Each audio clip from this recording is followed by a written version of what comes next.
आप बहुत सोचते हैं लेकिन क्लैरिटी नहीं आती और बार-बार कंफ्यूज रहते हैं। तो क्या सही है, क्या गलत, ये सिर्फ ओवरथिंकिंग नहीं, ये आपकी आज्ञा चक्र यानी थर्ड आई चक्र का संकेत हो सकता है। आज्ञा चक्र आपकी इंट्यूशन और इनर विजन का केंद्र है।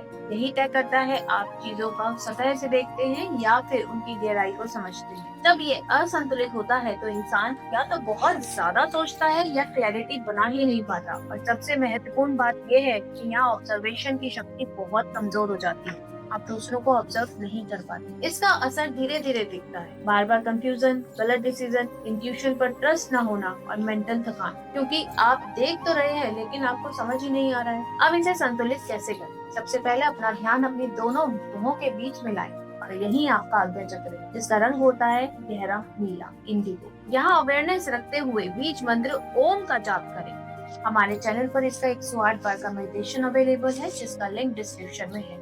और इमेजिन करें एक इंडिगो लाइट धीरे धीरे से सक्रिय हो रही है। तंत्र के अनुसार आज्ञा चक्र परसेप्शन और ऑब्जर्वेशन का केंद्र है। यहाँ से आप सिर्फ देखते नहीं, आप समझते हैं। लेकिन क्लैरिटी तभी आती है जब आपका मन शांत होता है। एक पावरफुल प्रैक्टिस स्टार्टअप। किसी भी बिंदु को या फिर दीपक की लौ को या मोमबत्ती की लौ को देखना शुरू करिए बिना पलके झपके। ध्यान रखें, सांस रोकनी नहीं है। धीरे धीरे सांस लेते रहें, छोड़ते रहें और देखिए कि आप कितनी देर बिना पलक झुकाए फोकस कर सकते हैं। अगर पलक झपक जाए तो खुद को दोबारा फोकस मिला। इस प्रैक्टिस को रोज 9 से 10 बार तक करिए और आप फिर रिजल्ट देखिएगा। स्टार्टअप करने से फोकस बढ़ता है, माइंड शार्प होता है, क्लैरिटी आती है, इनर विजन आपका धीरे धीरे जागृत होता है और आप बाहर ही नहीं अंदर से भी सामने से लगते हैं। अब बात करते हैं मेंटल क्लटर को कम करने की। सुबह उठते ही कुछ समय साइलेंस में बैठें। हो सके तो एक दिन में 1 घंटे के लिए मौन में भी रहिए।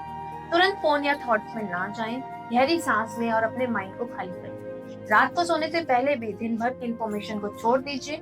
जब आप अपने साथ शांत बैठते हैं तो धीरे धीरे माइंड आपका क्लियर होने लगता है और यहीं से आती है ऑब्जर्वेशन की शक्ति। जब आप ऑब्जर्व करना शुरू करते हैं तो आप लेट नहीं करते, आप क्लैरिटी देखते हैं, डिसीजन बेहतर होता है, तो इंट्यूशन आपकी नेचुरली स्ट्रांग होती है। ऑब्जर्वेशन की आज्ञा चक्र का सबसे बड़ा गुण। जब ये चक्र संतुलित होता है तो बदलाव दिखते हैं। इंट्यूशन आपकी स्ट्रांग होगी, कंफ्यूजन खत्म होगा, डिसीजन आपके क्लियर हो जाएंगे और विजन जो होगा आपका शार्प हो जाएगा। आप सिर्फ सोचते नहीं, आप समझते हैं। तंत्र का मतलब है अंदर की क्लैरिटी को जगाना। इस पर सद्गुरु मस्ता में हम 5 दिन का बेसिक तंत्र बूट कैंप कराते हैं, जहाँ सीखते हैं कि आपकी अवेयरनेस और एनर्जी को कैसे डेवलप करें। अगर आप इससे जुड़ना चाहते हैं तो डिस्क्रिप्शन में दिए हुए व्हाट्सएप नंबर पर अभी रेसिव कनेक्ट करें। अगले एपिसोड में हम बात करेंगे सहस्त्रार चक्र की, जहाँ समझेंगे कि कॉन्शियसनेस और कनेक्शन आपकी अल्टीमेट रियलिटी को कैसे शेप करते हैं।